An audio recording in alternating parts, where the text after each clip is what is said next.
Anthu okonda nyimbo zauzimu mu mzinda wa Lilongwe lachisanu pa 18 Julayi 2025 anakhamukira Crossroads Hotel komwe gulu loyimba nyimbo zauzimu la Kabula Gospel Project lidali ndi mwambo wa mayimbidwe komanso kusegulira maola asabata otchedwa Hymns of the Heart Worship Experience. Poyankhula ndi V&V Media, Adela Chokotho yemwe ndi mtsogoleri wa mayimbidwe pa mpingo wa Bethel International SDA adati adachiona chabwino kuyitana gululi ndipo ali ndi chiyembekezo kuti anthu asisimuka ndi uthenga omwe adawumva mu nyimbozi. Their music is very different from the usual choirs that we hear, and I know that people at my church also love different music, so I thought it would be nice for them to come.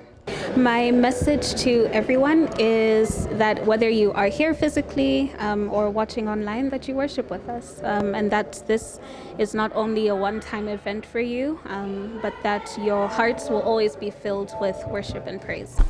Ndipo potitapo ndemanga mmodzi mwa oyimba mgulu la Kabula Gospel Project Yamikani Sekeni anati ndikofunika kuti anthu opembeza Mulungu azikhala ndi nthawi yosonkhana pamodzi kusisimula mioyo maka m'masiku ano osiriza.